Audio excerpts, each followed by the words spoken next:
So, hello, my friends, and welcome. It's so nice to have you with us here at PostScript. And we're doing an interview today with our old and dear friend, Penny Kelly. Hello, Penny. How are you? Hi there. I'm great. I hope everybody out there is also great. And you too, John. Yeah, well, I'm great, but I'm sequestered in the Wasatch Mountains of Utah here for a couple of 3 days working on a book. And so the kind of environment the visual environment that I generate here is quite different than the usual one. But That's okay. we're going to try to go for about a half an hour here and hope that the heavy equipment people operating on the street outside don't come back from lunch before we're finished. Okay, let's go. So how are you, Van? What's up? How are you doing? I'm doing well. I'm busy as all get out. I'm really loving that busyness. I see so many things beginning to connect. And I see that there's this huge effort to try to deal with what's happening in our world. I think we're coming into some really wonderful changes after we have some changes, maybe not so wonderful. But how are you going to know that the old world is done if it doesn't come down? My point exactly. We've had these discussions in the past. Yeah. For those of our viewers who are not familiar with you, you're a naturopath and a psychic and an extraordinary author who's written or co-written something like 17 different books. And Pretty close. Pretty close. Yeah. And you're also from somewhere else, and you remember where you came from and what that's all about. And so you're a very extraordinary kind of resource and a dear friend. And you've been to Transition Talks kind of many times now, and you'll be here again with us on the 18th of April. And so we're really... May. I'm sorry. Yes, thank you. Okay. And no, Dave Martin's going to be here this next weekend, so we're looking forward to that. But anyway, and so we're not going to give away the store here and tell everybody exactly what we're going to talk about next month. But we can touch on it a little bit. I mean, we're trying to figure out essentially, this emergent new human. What is it like? What's that about? Because no matter how you approach this thing in any kind of a logical way, is that when you say it's a new human, it is really different. I mean, it is just really different. And particularly when you juxtapose it against this technocratic kind of all digital world that they're trying to control everyone, and I know. Then you're essentially, I'm starting to think of it as an analog kind of world that is all about nature, the essential aspects of nature, writ large, right. And that in fact that we have these innate capabilities that have been suppressed, that are being enabled by waves of energy from the center of the galaxy, different cosmic energy from the sun, and so on, in a very unique period of time, to where we're going to be able to generate amazing kind of capabilities like telepathy and manifestation and other kinds of stuff. As just a matter of fact, it is literally the emergence of a new human. And so of a new variation of the species. And so in that kind of a context, that doesn't just happen and you suddenly wake up and everybody does things differently.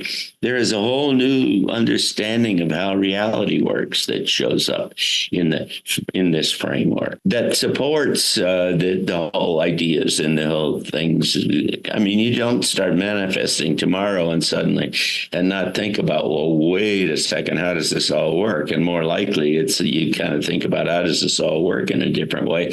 And that then allows you the kind of intellectual base, if you will, or the logical base to be able to then utilize this. And so what we're going to talk about when you're here, what you're going to talk about primarily is what's this new reality like that's going to be able to support and allow us to do these kinds of new things. And so maybe you can talk just briefly about that. Yeah.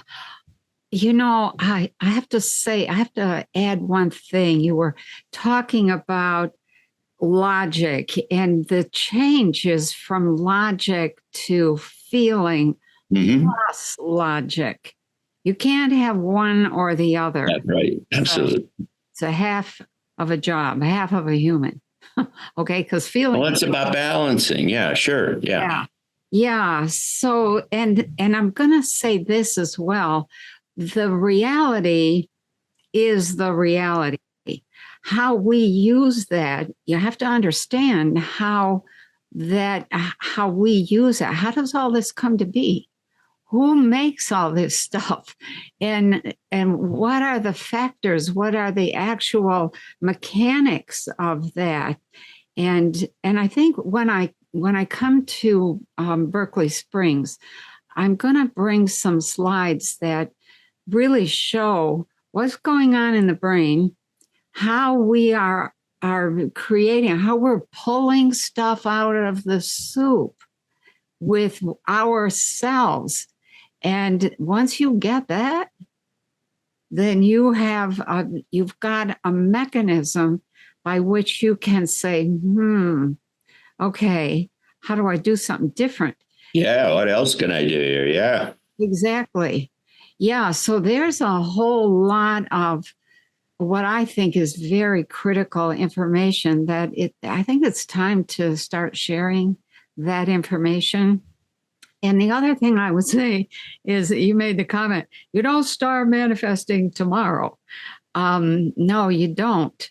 What you realize is, oh, crap, I have been manifesting my whole life. Yeah. Unconsciously. How do you make that conscious? And when you realize that 95, 99% of your choices and your beliefs and your actions have been doing the manifesting for you, then you start to say, how do I change that? And that comes back around to that whole feeling state. You have to feel different. Yeah. And well, this is really difficult. This is really great because, I talk about this expanded awareness, and that essentially this process that we're going through is this expanded awareness about who we are and how the reality works. And what you're describing in that is that you have to see yourself. You have to position yourself. You have to have this different paradigm that explains how you make sense out of the reality, and you see it in a whole new kind of way. And that's going to be the fundamental difference between the folks that are on this track toward this freedom and personal development and so on, and this new world, and those who are caught up in the narrative and the technology and all the processes of the existing kind of world. And so it's really central. It's really important. Yeah. It is a key. And I would say that if you don't have a picture of other ways of living, it's a little bit tough to think about restructuring yourself, because you end up creating the same thing you've already got if you haven't changed your consciousness and your inner understanding of how do other people live. Yeah, you work the edges of the box that you're already in. I mean, you can get really creative about the box you're already in, but if you can't get outside of the box. That's right. That's right. And, I would almost have to say that it might be helpful to, to read a little bit, to watch a few movies that have talked about what is life like elsewhere. I have my own experiences. Those are real. And I also have this amazing set of experiences that I have had. After Kundalini occurred, I had unlimited consciousness anywhere in space and time.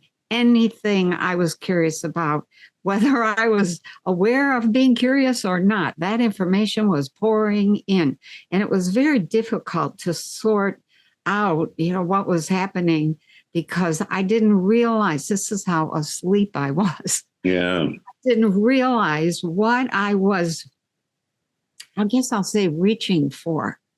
And what I see today is so many people reaching for something different, and they don't know quite how to navigate. That's right. That's really what I'm hoping we'll do in this talk in May, is give people some real good ideas on how to navigate, and I'll share some of my. Well, let me just say, you need a framework. You need a map. You're talking about navigating. Yes. And so you need to understand the landscape, where this, you could think about it as an explorer almost, who's working their way into a new space that is really unfamiliar, and you don't know what kind of animals or whatever kind of thing, how it works. And so this is really good. Yeah. And I think once you see it, you can't unsee it. That's right. Yeah, exactly. Yeah. Yeah. And so what we all got to do is get to the place where we see it. That's right. New ship. That's this. You see it, you feel it, you hold it in your mind, your heart, your body, and then it starts to happen. And then you go through some stages of, I think I made that happen. Yeah, right. Yeah. You run into your power. People are afraid of their own power. And how can they be afraid of something they don't know about? Well, because we've been conditioned by religion to be helpless, to put all the power out there, over there. We are not conditioned to be in our power, to be enjoying that, to have fun with that. I understand, but why are you afraid of that power if you don't you're not aware of it, because you're conditioned to be in this space where you think you're powerless? You know what I hear most often from people? Some biblical phrase about that's the work of the devil. Oh, oh yeah. And people freak out. Or the Russians or something. Yeah, there's another one. Yeah, right. Yeah. And they are often afraid. People are afraid to then use that power because they're afraid they're going to mess up. And that's a legacy of education. So we have religion. I still don't understand how you use power that you don't know you got, and how you're afraid of it because you don't know you have it. I'm going to show you. Okay, good. Transition. Once you understand what's happening up here, you will understand how. We'll get a whole paradigm, a broad-based paradigm shift going on in the room while you're there. That's great. Yeah. It's a lovely paradigm that's coming. I'll share some of the observations that I've made of other people and how they look at the same kinds of tools in reality and what they do with it, how they think about it, what kind of technology they are using, and all of the pieces that we have, government, education. Oh, good. All of those pieces, they do different stuff with those. They have all the same stuff, but it's vastly different. Well, that's really important, because part of this kind of package that we're getting into is this new human in a new world. Yeah. And the new world is a byproduct of the new human and the way the new human thinks, right? That's right. A natural thing, because you're gonna build your systems and other kinds of stuff. That's but right. in the context of expanded awareness about that, reality works in a really different way. What you're now into is the stuff you're talking about, which is the technologies and capabilities and subtle energies and whatever other kind of things. And so there's an explosion of knowledge and information that's going to come, and we're going to start on that while you're here in terms of trying to set the stage for the larger kind of framework and how it works. Yeah, that's a big piece, and that's an important piece. And one of the things that I think we need to pay close attention to is how the wannabe powers have been busy trying to taint our ideas about certain things because they're doing, what do they call that? Pre-damage control? Oh yeah, something like that. Yeah, damn Yeah. it. And so what you end up with is all these ideas about what that word means, and it may not mean that at all. Right. And in another paradigm, you might have a different term, but you might not. But it's the same kind of concept that you're working with. What are you doing with that concept? How do you clarify that or distort that? What's going on? Yeah. And the new human,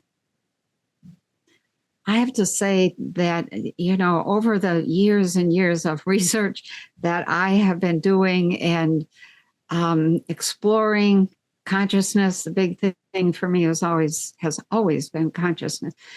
That there are states of consciousness that I have been in that people cannot even begin to get their imagination around. And when you experience those, you know what the capability of the human is. And then you come back to the everyday. I'll give you a very practical example of that. And that is you can watch videos all day long about operating off an airplane, off an aircraft carrier. But if you haven't done it, you don't know what you're talking about. And it's exactly the same thing. Yeah, you're right. Okay. Yes, that's a perfect example because when you talk about consciousness, most people have only ever experienced their consciousness and they haven't taken that anywhere. Right. There are just know people, there are states of consciousness and abilities that are absolutely phenomenal.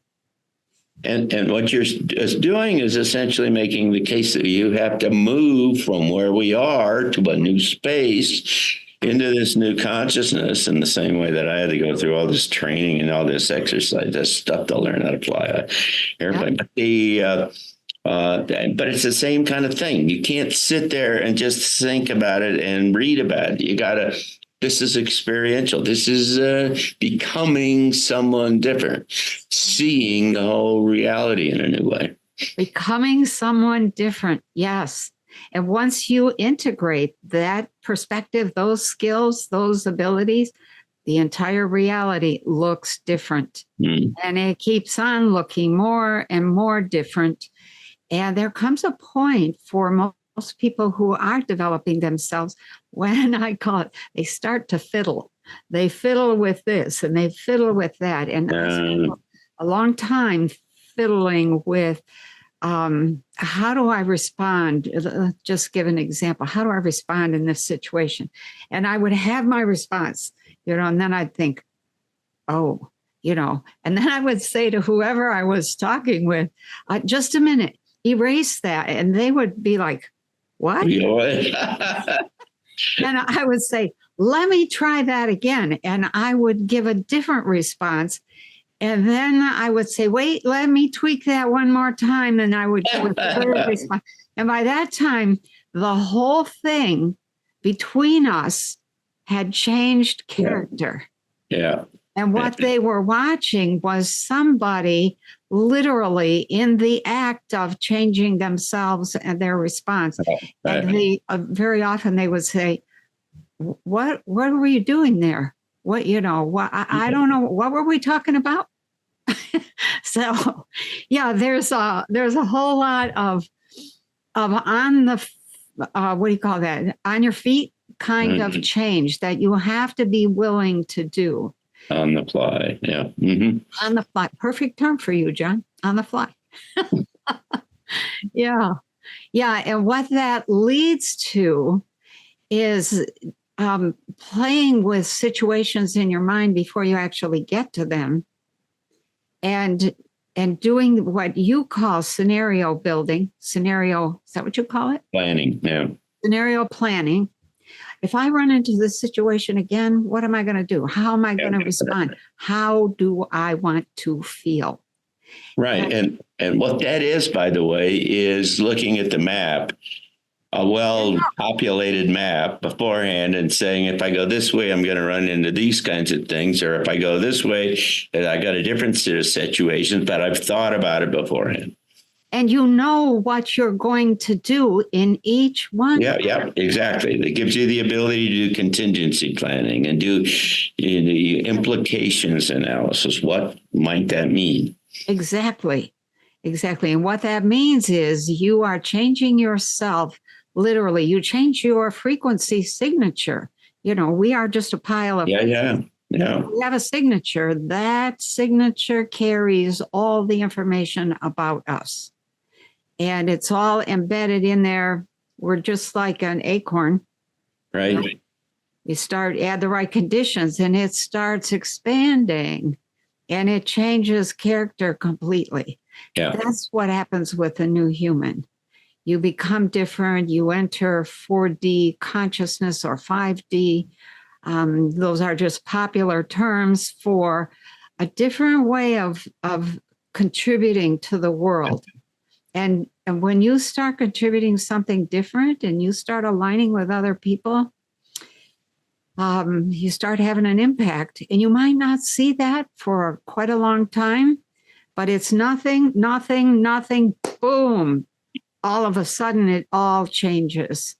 So, and that's the boom is what we have to be ready for, and be nimble on our feet, able to say, oh, wow. Yeah. Different. Yeah.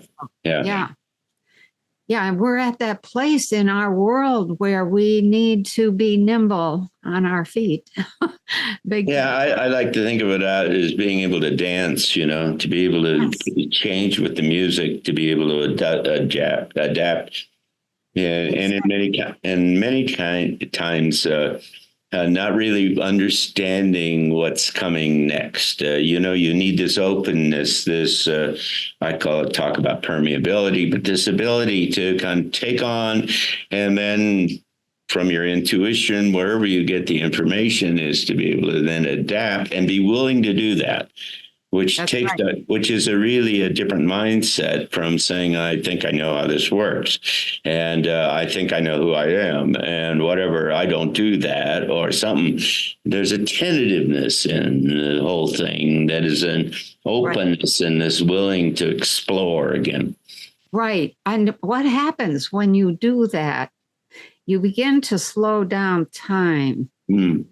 And when that happens, you discover you have the space to maybe engineer a new response, to take a second or a third look at what's happening, and to decide, who am I in this situation? Yeah.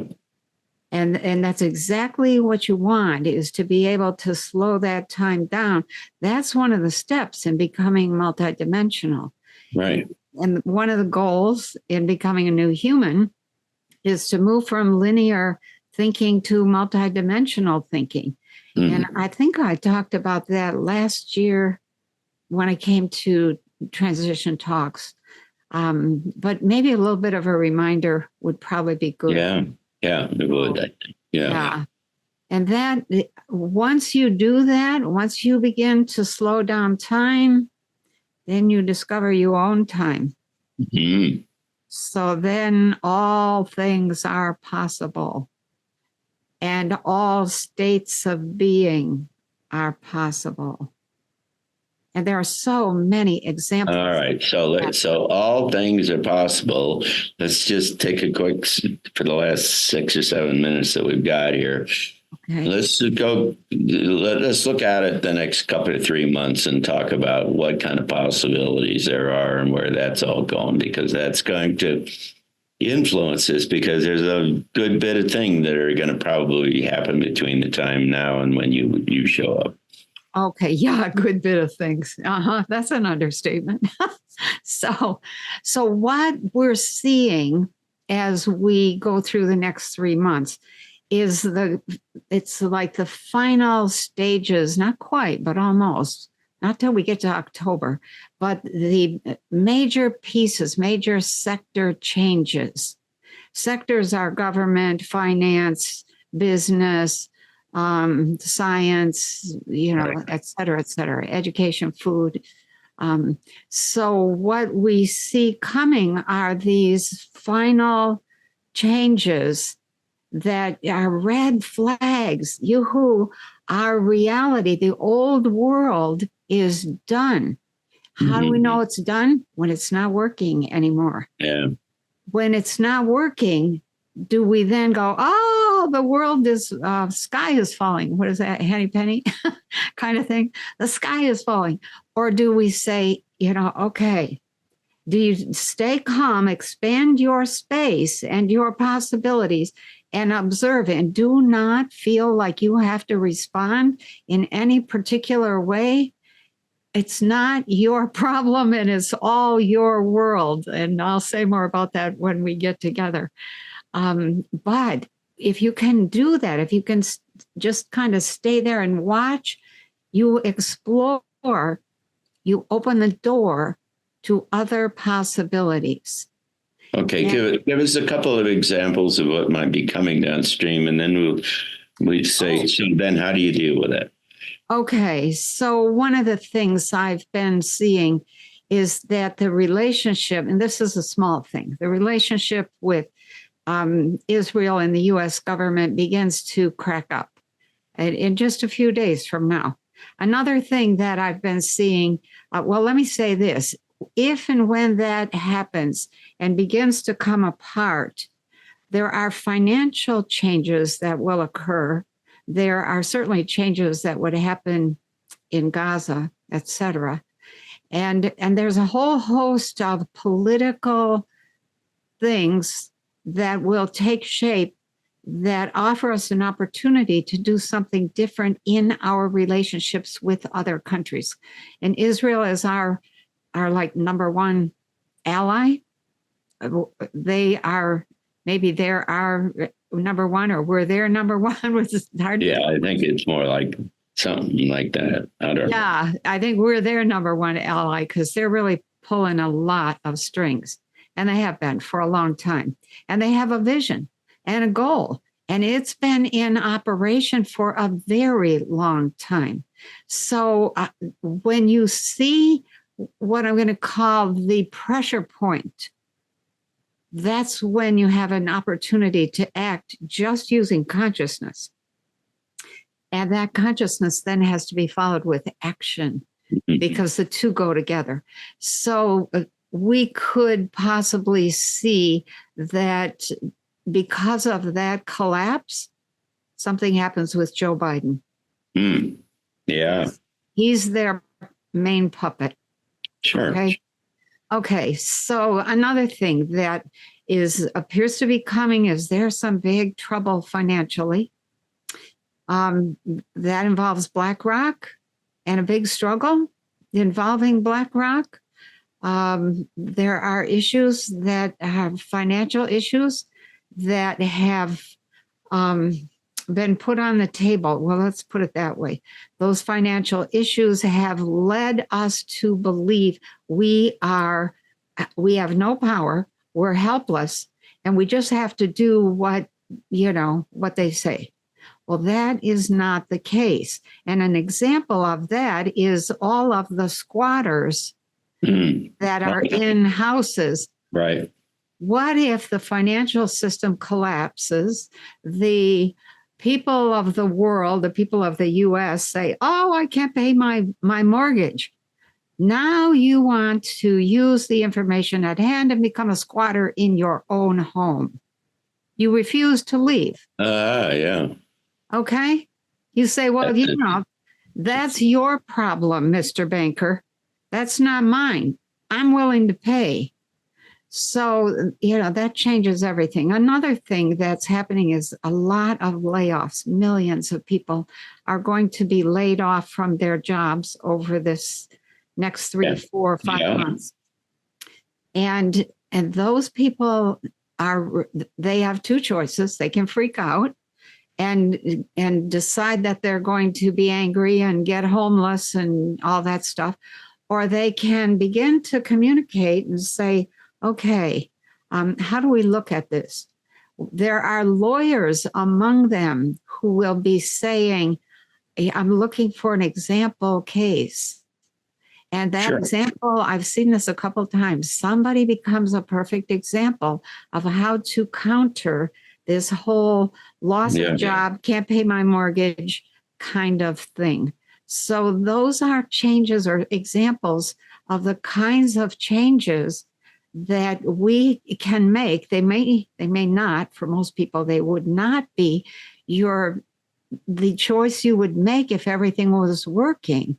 Right. But when they're not working, now you have to innovate, and you got to, rise to the occasion, kind of do something new. And that's where creativity, that's where new ideas come from. That's true. That's true. And I think a lot of people, another thing I've seen is a lot of people institute trade on their own.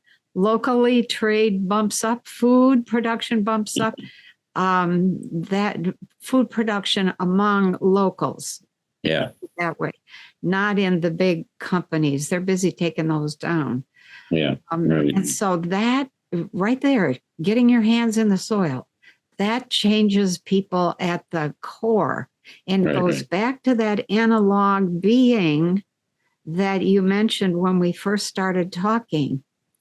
And that changes everything. So you can't hack an analog situation. It's much more difficult. You have to literally break the signal. But, you can't get in there and tweak it and change it. So. Yeah, there's a whole lot to be said about that. I haven't figured it all out, but I can see that it's a whole fundamentally different kind of space that you operate in. And, you look out and say, well, the trees aren't digital and whatever else, the sun isn't digital and human bodies are not digital. And so it's almost like we've been caught up into this digital thing, and they're trying to digitize everything, by the way. Well, that's another discussion for another day. And I need to let you go, and we need to keep going and get some stuff done here in Utah. I know. It's a busy time. So.